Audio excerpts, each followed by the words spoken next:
Salut à tous, bienvenue à ce nouvel épisode d'FCG. J'ai avec moi Rez, salut. Salut monsieur, comment il va? Ça va bien, et alors aujourd'hui on va vous parler un peu de nos impressions sur le prochain jeu de combat de Capcom, donc Street Fighter 6, qui donc est en phase de bêta test en ce moment, ou qui vient d'être terminé. Malheureusement, Ouais. on n'a pas eu accès au bêta test. Non, je pense que Capcom, il nous snob. Oui, exactement.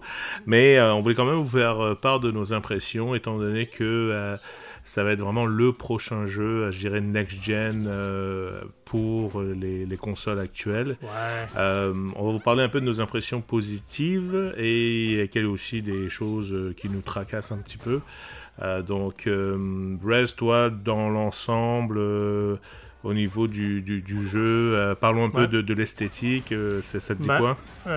ça me dit rien que du bon jusqu'à maintenant parce que, bon, tu me connais, le visuel, c'est super important pour moi. Je pardonne beaucoup, et dans les jeux vidéo et les personnes, la vie en général.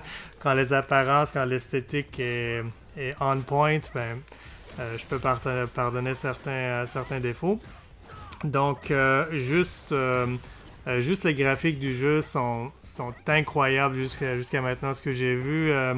Ça me donne envie d'acheter une PS5, ce qui est très possible quand ça va sortir le jeu, à moins que j'entends vraiment comme que le gameplay est merdique, où il y a vraiment un gros problème. Mais sinon, je me vois très bien acheter une PS5 juste pour ce jeu. Donc, le visuel est beau de ce que je peux voir aussi pour le gameplay. T'sais. Ils veulent vraiment incorporer les best-of, j'imagine, là, des jeux précédents, SF3 jusqu'à SF5. Là. Donc, non, en général, ça a l'air bon. Puis avec un très gros point négatif que j'imagine on va discuter tantôt. Ouais, on va y venir. Mais tu parlais des mécaniques, effectivement, il y a bon, il y a le système de pari qui est revenu en force. Il y a du guard crush, il y a du dash et tout ça. Donc tout est géré par la barre de skill, de drive, je pense, qu'ils appellent. Pour être honnête, j'ai regardé, mais pas trop en tant que tel, vu que j'avais pas de façon l'occasion de mettre la main sur le jeu. Mais oui, tout le monde dit en tout cas que ça peut être très poussé niveau technique, mais c'est pas trop compliqué non plus, donc Ouais. c'est pas aussi chaud que de faire des parries à la first strike. Côté visuel, effectivement, donc c'est vraiment toute l'attention du détail aussi, Oui. l'écran de sélection, chaque personnage a son propre lore, a son propre bagage, a sa propre mythologie même, les différentes poses, les différents clins d'œil, les petits easter eggs que vraiment les fans peuvent reconnaître. Ça, j'adore ça. C'est vraiment très bien fait. Ils ont vraiment pensé à tout. Et tout le monde est vraiment en train de dire que c'est enfin le vrai SF après SF4. Ouais. C'est SF5, malheureusement. Bon, voilà. Moi, je l'apprécie pour ce qu'il est, mais bon, voilà, il a ses défauts. Le jeu est rapide, il a l'air vraiment fun à jouer. Les combos sont quand même assez variés, etc. Donc je pense que dans l'ensemble, on attend tous avec Oui. impatience le jeu. Ouais. Ouais, justement, vu que tout ce qu'on peut faire, c'est regarder et baver un petit peu, là, on peut prendre le temps vraiment d'examiner le visuel, la tension dans les muscles quand ils font certains muscles, ça se contracte, on voit les veines qui pop, on voit de la sueur, c'est vraiment beau. Le seul défaut vraiment à ce niveau-là que je peux voir, c'est une certaine... je pense que c'est quand Ryu est en train de serrer son bandana, là. Son bicep il est un petit peu trop Développé. synthol injection, tu sais, de ce qu'on appelle du sight enhancement, là, le monde qui s'injecte de l'huile dans les biceps là, pour le rendre gros. Mais à part ça, C'est réaliste, hein? Donc, c'est réaliste. Ouais, c'est ça. Ryu te semble ce genre de personnage qui ferait ça. Là, Exact. Comme... Par contre, il y a un truc, même si le jeu se veut très street, très street Fighter se veut très street, donc très urbain. Ah non, est-ce que tu vas parler de ce que je pense que tu vas parler? Voilà, on a assez de points positifs. Hein. De toute façon, voilà, le gameplay est bien, graphiquement c'est bien, donc quoi d'autre. En fait, non, choix des personnages aussi. On a eu le leak, donc il y aura quoi de 16, j'ai oublié 16, 18, 16, je pense, personnages au début. Ouais. Dans l'ensemble, ça va, quoi. Ils touchent toutes les cordes. Bon, certains personnages classiques vont être en DLC, à la Akuma, exemple, des choses comme ça. Dans ceux-là qu'on a vu jusqu'à maintenant, des vidéos puis du gameplay, c'est lequel ton préféré? Moi, c'est Ken. Ken, Ouais. Ken, je trouve, ils l'ont bien. Enfin, on avait eu peur pour lui qu'il perdait son emploi et tout, mais en fait, bon, on a su qu'il était undercover, il était une histoire menacé. un petit peu plus grandiose. Ouais, non, ouais, il faisait moins loser, hein, le pauvre. Non, moi, c'était Ken. Ryu aussi, j'aime bien le fait que Ryu... Ah oui, un autre point positif, bon, décidément, ils arrivent au fur et à mesure, c'est qu'enfin, on a vraiment une suite à SF3. C'est-à-dire que là, on voit l'évolution. Donc, devenu Goken quasiment. Ryu qui devient, en fait, j'ai compris, le disciple de Oro. Enfin, je m'excuse là pour ça, j'ai pas trop suivi la mythologie, le lore de Ryu, mais bon, bref, ça, on progresse quoi. Chun-Li qui est devenu vraiment. Maître d'art martial, etc. Mais donc ça, le jeu ça va être très street, qui correspond certainement à certains personnages, donc Kimberly notamment, Luke à la rigueur, bon Jamie, ok on va dire pour les nouveaux, mais malheureusement moi je trouve que un des points forts de Street, un des points forts des jeux de combat pour moi, c'est ce qui est très très très important, c'est la musique, c'est les thèmes des personnages, parce que ça représente l'ADN. La moitié de l'ADN du jeu en tant que tel. Certains diront il n'y a que le gameplay qui compte. Ok, c'est vrai que c'est très important.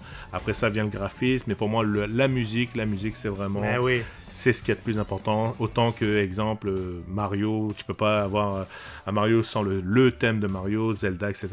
C'est l'atmosphère, c'est le background du jeu. C'est le tout là, quoi. C'est le petit détail, c'est la chose qui pour moi va rendre un jeu qui est bien, excellent, voire cultissime.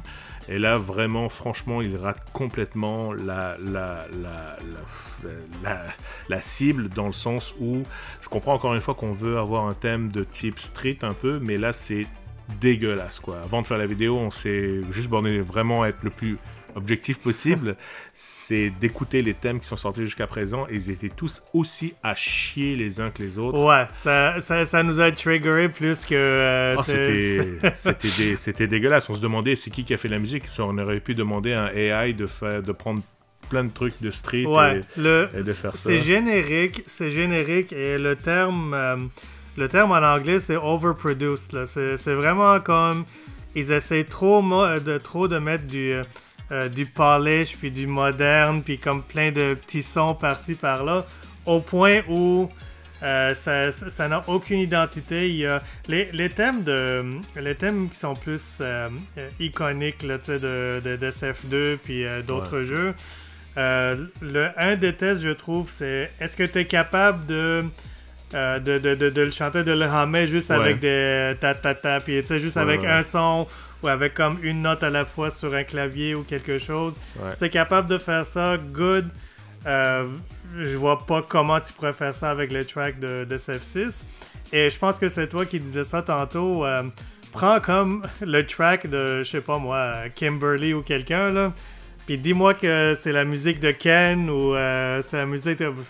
oui, ok, je vais te croire là. T'sais. Ouais, non, on est capable un peu, donc tu sais, la musique mettons de Dalsim SF2, Zangief SF2, sans trop revenir dans du cliché, refaire du réchauffé, puisque s'il y a des gens qui défendent le jeu comme ça, puis bon, ok, on est passé à autre chose, des choses comme ça, mais s'il vous plaît, ne lavez pas l'héritage et vraiment ce que représente le personnage, parce que... Mais de toute façon, juste objectivement, autant que ça peut l'être quand on parle de musique et tout ça, là, mais je veux dire, le track est pas bon. Les tracks sont pas bons. Même si tu me dis, ok, ça vient pas d'un jeu, c'est juste, ok, écoute ça comme musique. C'est de la merde. Hein. C'est pas bon, là. C'est vraiment de la merde. C'est de la merde générique, c'est de la merde à en vomir.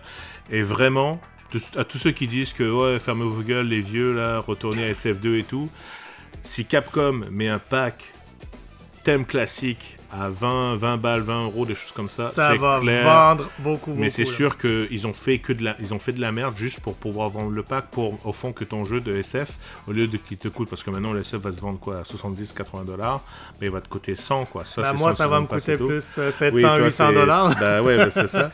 Mais non, je trouve ça vraiment dommage, parce que voilà, Et ça, on va faire une autre vidéo là-dessus. Mais moi, je trouve que vraiment SF a un problème de se renouveler pour trouver... Moi, j'ai rien contre les nouveaux thèmes. Hein. Dans Third Strike, il y a eu des bons thèmes, il y a eu des thèmes qui étaient vraiment intéressants et tout. Mais ils n'arrivent pas à se démarquer. Tout le monde veut revenir au classique parce qu'il n'y a que ça de bon. Il y a eu 20 000 versions différentes du thème de Ryu, je suis d'accord. Il y a eu 20 000 versions du thème de Guile. Hein. Pauvre Guile, maintenant, qui va avec tout. Qui ne peut plus aller avec rien du tout, en fait, absolument rien. Même pas avec lui-même. Même pas avec lui-même, même lui, il en a marre tellement c'est de la merde, le thème. Donc, voilà, alors c'est... rien que pour ça, je trouve que c'est vraiment dommage, parce que tout le reste, elle est vraiment géniale, elle est vraiment très très bien. Le mode... il y a des mecs qui sont en train de faire n'importe quoi avec le mode single player pour créer les persos. Mais non, ça, je trouve ça dommage. C'est pour moi, moi personnellement, c'est très important la musique. C'est très important la musique, pour même. les jeux de combat. Ben oui. Les gens qui disent que c'est secondaire, je pense. Pense-y, mais dans SF2, rappelle-toi la musique de Deltim, puis rappelle-toi la musique de Vega. C'est des tempos tellement différents, comme les personnages, ils sont vraiment très différents. C'est toujours le même rythme, le même tempo, le même, Et je vais te faire play, KOF 15 c'est la même chose. KOF 15, à part quelques tracks qui sont quand même pas mal, mais au moins c'est pas aussi générique gommé de street, quoi. Tu sais, c'est KOF 15, c'est nouveau, il y a certains thèmes qui ça va, d'autres c'est plus dégueulasse.